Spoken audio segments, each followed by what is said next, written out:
Episode 2 in 2026 of the Our Coaching Network podcast. We are joined today by Furman offensive coordinator Justin Roper. I'm John Brice of FootballScoop.com. Coach, welcome to the show. Thanks for carving out time to join us. Thanks for having me. I've been looking forward to it, and I watch some episodes on occasion when I get a chance, and looking forward to the conversation. I appreciate you consuming them. I would advise listening and not watching. This is a face made for radio, but here I am on YouTube. So we'll roll with it and see how it goes. This is one I think you and I've sort of been unofficially talking about doing this for several months. I know Clay Hendricks well, have a ton of respect for the Furman program. You're getting ready, I think, for your fifth season as offensive coordinator, but you've got a fascinating journey. We just learned you're a Metro Atlanta native. I knew you'd played quarterback at Oregon under Chip Kelly. I think I want to start there. How did a Metro Atlanta guy end up all the way on the West Coast, albeit playing for one of the most exciting offenses and offensive coordinators in college football at the time? That's a good question. Sometimes I go back and try to track how did I actually end up there myself. And so this actually, my recruitment was before Chip Kelly was hired. It was Gary Croton was the offensive coordinator, who after my first year left to go to LSU to win a national championship in '07. So he had been in the Southeast at Louisiana Tech in the past. So we had some familiarity with Southeast. And for me, it was about just relationships with people. And at the time, Mike Bellotti was the head coach. Yeah. Gary Croton is the offense coordinator. John Neal was my recruiter, who had been there a long time. He had been in Tennessee areas throughout his career. And so they understood what Southern football was like and Southern people, and I could connect with some of the people that are there. And to me, it was about the relationships and the development and just that part of it, which ironically seems like that's a thing of the past almost, where you're choosing a location based on people. But that's kind of to me what was like it was going to be the great adventure, and something different. And I guess I've always been one that wanted to blaze my own trail a little bit. Well, you were sort of on the nascent edge of Oregon, really. It was good under Bellotti, don't get me wrong, Right. but you were on that nascent edge of it becoming the Oregon we know, the uniforms, the speed, the glitz, the glamour, must-see TV. What was that like for you to have an inside the bubble view of it? I think I was part of the building blocks, is what I like to say, because you would have a year or two, 2003 when I think it was '03 when Joey Harrington had his Heisman campaign, maybe 2002. But then there's a down to year or two where they have to kind of retool. And then Kellen Clemens had his run, and then Dennis Dixon. So to me, they always had great quarterback play over the history of the program. They always had exciting offenses, and they were always kind of cutting edge. But Oregon at the time, you have Nike money, but there's no NIL. No one was paying players. There was really not even that. Hey, we're not saying we're paying guys. It's just not it's under the table. It was a more of a niche school. And so what I saw was exciting football offensively that you can project. And as a player, you can kind of, it was interesting. I remember some certain moments when Coach Kelly got there after my first year where we play, I think, Houston our first week. The next week we're going to play at Michigan. And they were ranked 5 in the Yeah. country in '07.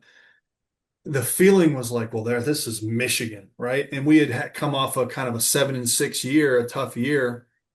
And this was the week they were playing App State in the big upset. And I just remember myself feeling like, well, if App State can beat them, we can beat them. Just a little bit of the belief system. And then we go Yeah. out and explosive offensively. That was the coming out party for Chip Kelly and Dennis Dixon. And then that year kind of took that path. And then there's some injuries and whatever. And I think that we kind of built on, okay, we ended the season on a bowl win, which was my first career start. The next year, there's some injuries, but we ended on another bowl win. And then the next year they went to the Rose Bowl. So I think it's stages that slowly start to build with that belief system after a big road game. And as we talk again with Justin Roper, offensive coordinator at Furman here on the Our Coaching Network podcast, John Brice of FootballScoop.com, you sort of lived that transfer life a bit before the transfer portal was ubiquitous, before it is what it Right. is today, which it's dinosaurs that aren't in the transfer portal at least once in college What's football a now, release? right? What's Yeah. a release, you know? Yeah, exactly. Um, but I wonder, how did that shape you going from Oregon to Montana? You end up playing for a national title with the Grizz. Great program, continues to be a great program now, suddenly going through some change. But how did that shape you then, and how does it help you maybe relate today to players, even though Furman still lives on high school recruiting and a developmental program? You take some guys out of the portal. How does that help you today?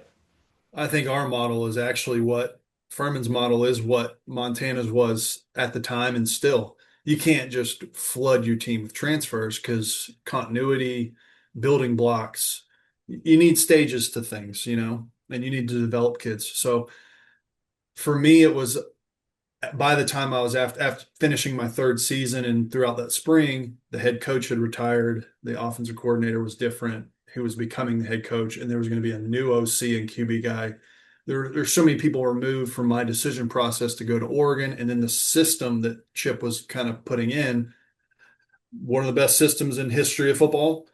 But I'm a 6'6", long, a big arm. Yeah. I'm athletic, but I'm not running like Mariota. So it was a different style of play that wasn't really what I signed on for to fit my skill set. And what I found from Montana, and at that time, if you wanted to go at a lateral level, same level program, you had to sit out a year unless you graduated. So the two people that my dad was talking to at the time were Oregon State and Georgia with Mark Richt, Yeah. because Matt Stafford had just entered the draft. We were the same high school class, but he had just entered the draft, and I still had 2 years left. And they didn't have an incumbent at the time that would have had earned the job yet. So it was kind of that, but I would have had to sit out a year. And so for me, when I started to go looking at the decision making process, I was like, never been afraid of competition. I just wanted a chance to play in a system that fits what I do. That was it. And what I saw from Montana was a legacy of winning.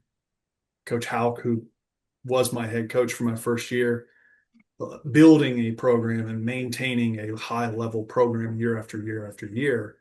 It's hard to do. That is hard to do no matter where you are.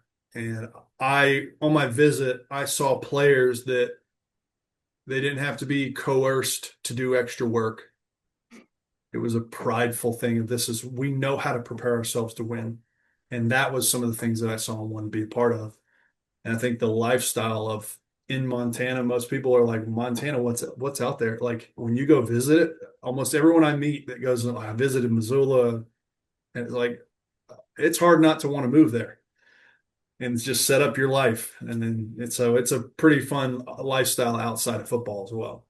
Yeah, my wife and I have spent some time in Missoula, a little more time in Bozeman. The great Right. state of Montana is incredible as a Yeah. whole, so I can relate to that. I wondered those experiences then, especially when you talk about seeing guys on visits who are going to put in the extra work. How much do you still look for that now when you're out recruiting the next batch of Furman Paladins? How much, because you can't just rely on tape, the margins are too thin. Well, and you got to leave the potential for you to miss. That's the hardest part is you got most of the time these days, you got to make a decision on a kid before I've seen them throw in person and, got them on the board. It's just not the recruiting process is different in how you evaluate. So to me, talk about quarterback play, you better be doing extra. If you're not addicted to the game, if you're not committed to doing all it takes, if you think your life has other options, you're not going to maximize every time all the seconds that you have to put into it. And so then who am I pouring myself into? So those are all the questions I think is if they're going to be a leader of an offense and a team, they got to see the game as their livelihood to some degree. May not define everything about who they are, but it has to be a big portion of their driving force every day, because otherwise you're going to underachieve. So I look for a little bit of those characteristics. Ball junkies, Right. as a high school kid these days, yeah, offenses are sophisticated in high school. When I was Sure. coming out of high school, I had play action left, throw a curl, play action right, boot. It was it. There was no reads, there was no progressions, there was no structure. I wasn't reading defenses. It was just simple offense. So that learning curve is we're past a lot of that stuff. So now you get who can get on the board and draw something as a high school kid? Who can draw up a defense? Are they going to draw up 11 defenders? Just little things as if you're going to go talk to a young coach. You can see some of that in some high school players at the QB position, and no, you're not going to have to teach completely from square one and use a year of development. You'd be surprised, or maybe not surprised, at some of the household names at the quarterback position that have maybe drawn on some whiteboards and not had 11 defenders, or maybe had 12 or something like that. So that My first coaching interview, I had to recount just to make sure I had 11 because and you and then it hadn't gets done in it your enough. head. You haven't done it enough. And I'm like, this is the second language instead of my first language. And I'm like, wait, do I have 11? I was like, oh, wait, do I have all the right letters? And it's a development over time. But, you can tell quickly on high school guys, like who understands football versus who's trying to memorize something. He is fifth year Furman offensive coordinator Justin Roper, a former Oregon and Montana quarterback who has climbed through the coaching ranks. You were directly under Coach Chesney at Holy Cross right before coming to Furman. You've coached at the D2 level as well. You played some pro football, a really fascinating journey for one of the sport's bright young offensive minds. I want to give you a real blanket statement here, and there's no wrong answer. Who are some of the people that have shaped you and formed you to make you the coach you are today? Yeah, there's a lot. I think the first person is my dad. My dad was a college football coach at Georgia Tech. He was, I think he was Steve Spurrier's GA when Spurrier was an OC back in 1980, maybe 1979. Wow. And then when Bill Curry took over in the 80s, my dad was a tight end coach. Bill Curry was at my dad's wedding. And then when Bobby Ross took over, my dad was the associate AD and recruiting coordinator for Bobby Ross. So Ken Wisenhunt played for my dad. So there's a lot of legacy and history there. And so my dad helped coach me in Little League. So from a coach's brain development, he knows how to ask questions that I need to answer a certain way, developing how someone thinks about the game. And then there's just the addiction level that it just exists in the household. That's the first coaching influence. Still obviously talk to him on about the game. And I would say that my high school coach is Dexter Wood, who's a Hall of Famer at Buford High School, and Jess Simpson, who was my senior year, my head coach. But now he had a run of high school success, and now he's obviously at Georgia Tech and is one of the best D line coaches that I've ever seen. That was my high school coach. So just from a expertise, demanding excellence type aspect, you learn a lot from them. When you get into college and other aspects, Chip Kelly, Mike Bellotti at Oregon, we've mentioned them. Gary Croton, as far as how to bring someone in and treat them like part of the family. That was something I really, really felt like that because I would eat in his house with his family and some of those aspects. And then Bobby Houck was big from developing a program. Yeah. My senior year, my offense coordinator was Jonathan Smith. Wow. So different way to approach ball. He had a little gunslinger mentality that he played with at Oregon State, and he Oh kind of yeah. had a little bit of that in the coaching aspect, which was not my experience. My experience at that point was very like coaching regimented, perfect decisions all the time instead of like, well, can you make the play? Make the play.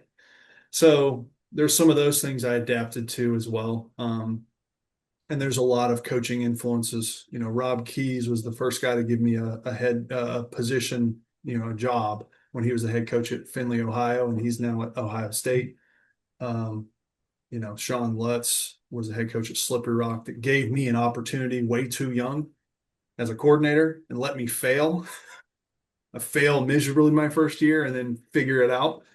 So there's a lot of guys. Bob Chesney, you mentioned, just giving me an opportunity to build an entire offense just from scratch. So level of trust there. There's a lot of influences. The Bob Chesney, I wanted to follow up on that because you didn't have that. I could tell when I studied for this podcast. I didn't see a natural dovetail with a Chesney crossover in your past. So I'm wondering how that came to be, the you two united together at Holy Cross, and maybe what did you see out of him then that let you know this guy can go be a power conference head coach anywhere in America? for sure. We didn't have a cross of paths. There was a He had coached at Assumption College in Division II, and they had played Slippery Rock in the playoffs a couple times. Not actually against me, but the year before I got there, they played in the playoffs, and so he was like, "Slippery Rock does some interesting stuff on offense. Let me track kind of how they're doing, right?" And then you skip a couple years when he first got hired at Holy Cross. This is crazy. The first person he actually hired at Holy Cross was Liam Cohen, Yeah. which is crazy. Yes. Liam and I know each other going back a long way. Here's the Okay. crazy. This is coaching work, coaching overlap, right? When I was leaving Oregon and I was visiting places, I visited Montana, Towson with Rob Ambrose, Yeah. and UMass. The guy that was just graduating from UMass as a player that I would have filled in for was Liam Cohen.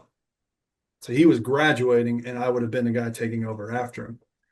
So we ended up connecting over the course of years, but Coach Ches was the first guy that he was the Liam Cohen was his first offense coordinator hire, and then Liam got the Rams like quality control, whatever job, Yeah. and kind of had to take it. So in the meantime, I was on a short list of guys that Coach Chesney was tracking. He showed it to me one day, and this was 2017, maybe Okay. something like that. 2017. And I was very young. I wasn't quite ready. It was my second year coordinating. I thought I was, but I wasn't. And he was like, not yet, but maybe down the road is kind of how he approached that. And then 2 years later, I'm quarterback coach at Northern Iowa, and he's has another opening. And he's all right, maybe now. So it was he kind of kept track of types of systems that had been hard for him to defend. And I kind of ended up on a list and kept track of me. So pretty cool. But to answer your part about what do you notice about a guy like that at a younger stage, at a lower level that projects up? I think his best attribute, he's really, really good with players. Um, he's very extremely positive. It's like, how do you hold a guy accountable with it being his choice to be accountable, Right. not you doing it to him? That's a very interesting like dynamic. And he's great about that when you get to values in a program. And he and Chip Kelly have this in common. They're very different personalities, but the thing they have in common is they never get bored just constantly repeating the same things that they want to make sure are repeated, which most quarterback coaches I've talked about this read for 15 years and I'm bored with it, but Right. just constantly repeating the same things so that it gets deep into your brain. And he's really good about that. Um, those little details don't get unmentioned. From afar, and I've met Coach Chesney a couple of times last summer in Atlanta for one instance. From afar, it seems he has a palpable belief that maybe lifts up the people around him. Would that be an accurate observation? 100%. You can feel it. You look at it a little bit like John Gruden, where you're like, does he actually believe this as well, or is he trying to Yeah. trying to like convince himself? And I think it's another thing that one of the coaching mentors I've had a little bit is Joe Moorhead. I talk with him periodically and talk ball, whatever. He's another guy like that you can speak something into existence.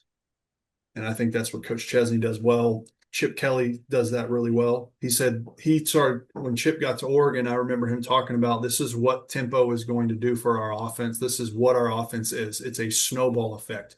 One small good decision becomes a better decision on play two, which comes in a more explosive play on play three, and then you score. And I was like, how do you know that? You haven't even called a play here yet. It was a speak it into existence type thing. So that's something that I think you can take from multiple aspects, different styles of coaching, whatever. But that's something that Coach Chesney does very well.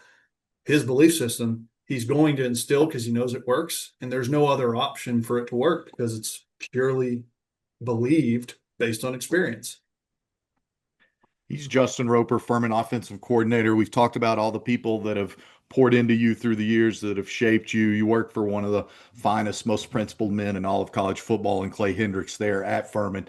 So now it's your turn. Who is Justin Roper as a coach? How would you describe your offense? How would you describe your teaching style? What are some of your non-negotiables, both when you're recruiting a quarterback and then when you have on campus and are coaching a quarterback? That's a good question. I think things have adapted over time. Uh, I think the number one thing that I've become as a coach or try to make sure I am as a coach is genuine and authentic. I think the instinct for every young coach is to make sure you've had every slogan that you can. You have all your acronyms, and they're fine. There's a place for that, right? There's a place for memorization and all that. But at some point, does the player know you're a person, or do they think you're just this figure? Right. Um, so for me, it's like, can you just, who is what's my personality? And I'm a guy that's naturally pretty intense when I'm on the field. I don't have to yell, but I have intense. I'm also 6'6" height wise. You got a command presence. Yeah, I don't have to speak while commanding. That's just part of the natural body mechanics there. And so there's a little bit of that intimidation factor. So I have to offset that a little bit with just not always being loud and just at what point do I not coach something and let them figure out themselves, but then let them know you're a human. So there's a phrase I think about myself. I I coach an individual, I talk to an individual, and I'll yell at a group. Something I try to do. Um, And so when you talk about quarterbacks, which I've coached, let's see, I've coached 13 years now. So I've 12 years out of 13, I've coached quarterbacks. Um, some of the non-negotiables have changed. I used to be a height requirement guy. I used to be a pure mechanic, like how fluid is their arm mechanic? Is it the same arm slot in this perfect mechanic thing? Is it a pure arm talent at all costs? I've adapted a little bit. I think you have to have a requisite arm ability. You have to have a bare minimum. And then the higher the arm talent, the less athleticism you can require. If you're barely meeting that bare minimum, the athleticism has to overcompensate. And I think from a height standpoint, I used to be a tall guy wins because I am tall. And then at Northern Iowa, we had a 5'10", 190-pound walk-on freshman that took Iowa State 3 overtimes as a creative playmaker. It's like, well, what I thought isn't always true. And then at Furman, Tyler Huff ended up being player of the year in the conference, and he was a 5'11". He says he's 6 foot. He's not. 5'11", little ball player. So what I think is you have to be able to complete easy passes. Right. That has to be natural. Can you complete an easy pass, which means accuracy, fluidity of the arm, even if it's a little bit different mechanic? Is it fluid and is it natural? And then there has to be a level of being able to play make, whether it's creating throws from off platform, putting balls in windows early, anticipation, or is it just running and creating scrambling with your legs, or is it combination of the two? So I think those are some aspects that have a little bit of give and take, but you have to have a bare minimum requirement of some things. And I think body composition is more important than just pure height. So if they're a shorter guy, do they have a wingspan that's going to allow them to have broader enough shoulders to carry enough weight so they don't get hurt? Some of those things. So, how did coaching running backs at Findlay help make you a better quarterbacks coach today? Man, I'll say I learned how to fail and I learned how to tell the players I don't know. Because That's I don't, valuable. right? Right. And I never knew that was an option. I never knew it was okay to say, I don't know. Let me go figure it out. And that's okay. So, I'm a GA breaking down film, coaching running backs in Division II. I've only played quarterback my entire life. I really don't know what the heck I'm talking. There's some of those things that are relatable on punch and body position on pass pro and run mechanics, whatever, right? But when you're starting to coach ins and outs as things happen, there's a lot of I learned like we'll cover it later. We'll get to it later. Play the next play. And sometimes that's true. Hey, you focus on the next play and task at hand. Some of it's like, I don't know. I'm going to ask. I'm going to go talk to my coaching buddies and figure it out before I give you a wrong answer. So I learned a lot of that. I learned how you can see something from a different perspective rather than always be QBs, which is Yeah, obviously important. right. Because the game has to evolve around the QB. But then sometimes it's like, all right, there's a different perspective that you can apply. Yeah, I would think, particularly here in hindsight, that that's very beneficial to you now that you're running an entire offense and having to do it that way. As we visit here on the Our Coaching Network podcast, episode 2 of 2026 with Justin Roper, the Furman offensive coordinator. Just a few more, but this is a great visit, so I'm going to get a little bit greedy. You All the time, talked yeah. about growing up around the sport. Georgia Tech at that time, I think, shared the 1990 national championship. Really, really good run. Black Swarm defense, a lot of fun things. Do you have a formative memory from your childhood when somebody asks you about your earliest football memory or your favorite early football memory? What comes to mind? Well, like I said, my first game that I witnessed, I was 2 weeks old at Georgia Tech.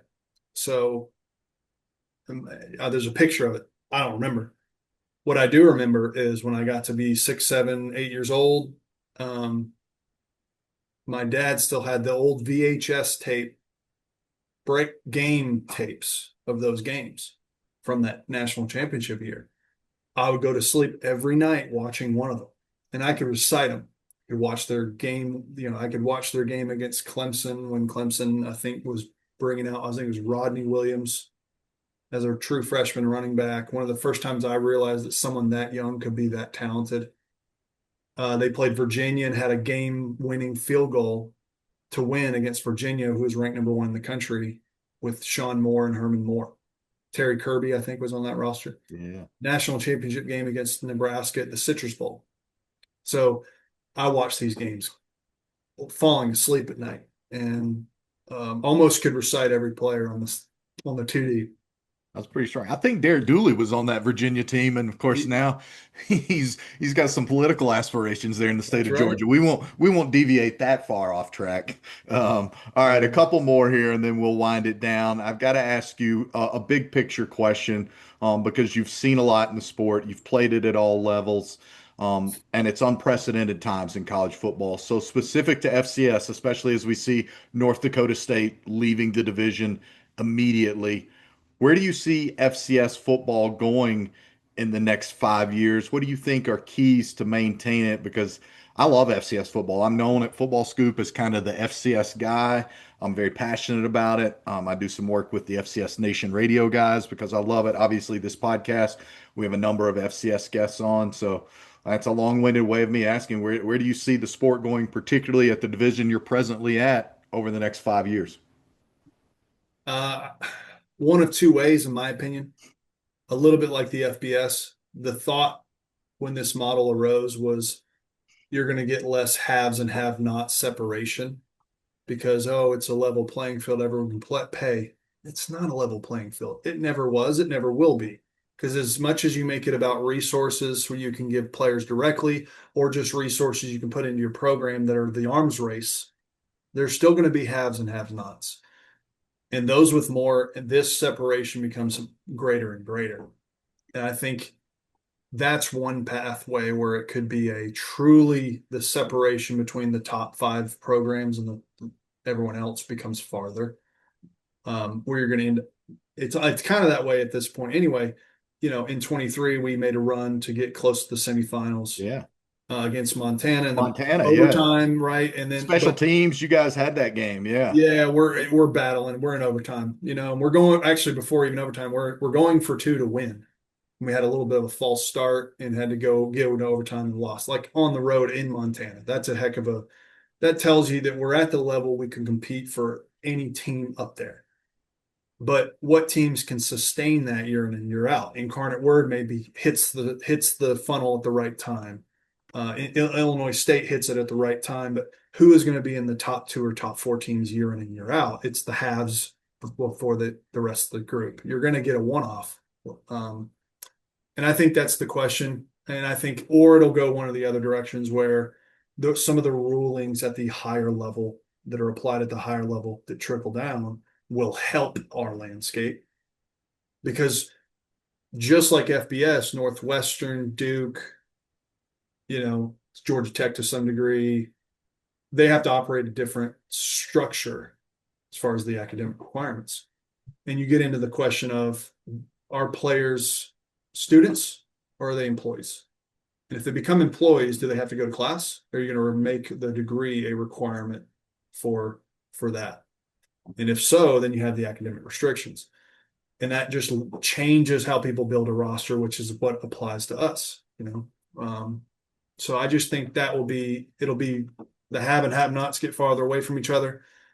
And then, or there's a ruling that trickles down that kind of helps level and gets things back to a regulatory place.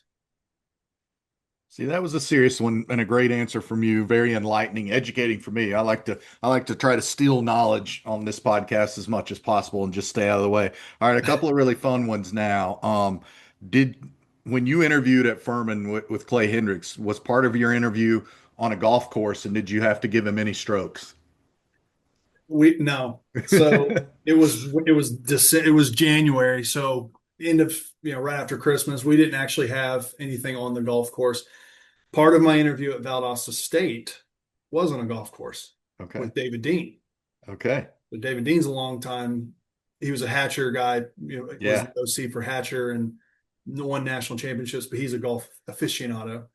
And so part of it was like, I just knew he liked to play golf and I'm trying to get the job. And we just went and played.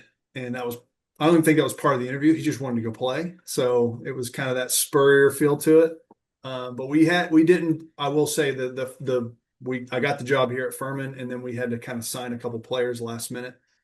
And then with myself, Coach Bratton, uh, Coach Hendricks, I think Coach Vaughn, our defense coordinator, a bunch of us went and played golf basically the signing day, which is crazy to think. It's February, it's signing day, and you can go play golf and it's 60 degrees. Yeah. So we did get one round in pretty quick. Our early spring practices at Furman and then year-round golf as much as possible. I love both of those That's right. approaches. Last thing, dealer's choice, either a hidden talent nobody knows you have, or what would you be doing if you weren't coaching football? And you can answer both if you want to get crazy. And hidden talent. I think there's a lot of just little interests that I have. Behind me, you can kind of see a little chess thing. Okay. Play chess a lot, and I grew up playing the guitar. So in college, I played the guitar and led our worship group for our church. The pastor of the church was Danny O'Neill, who was a long, legendary Oregon quarterback who ended up Wow. going to ministry. And he was the pastor of our church in Eugene. And so a couple things there. But I just think I don't know. People are complex people, and Yeah. there's a lot of different ways that you can get into interests. And I don't like to be single-minded. So I just anytime I can, I start playing a lot of chess, and or I'm playing the guitar, or fishing, or whatever it is. Love that. Off the field, as diverse as your offenses are on the field. He is Justin Roper, Furman offensive coordinator. Thanks a bunch for visiting with us, Justin. Problem. Thank you. Absolutely. This has been the latest Our Coaching Network podcast for Furman offensive coordinator Justin Roper. I'm FootballScoop.com's John Brice. Until the next one, enjoy this one.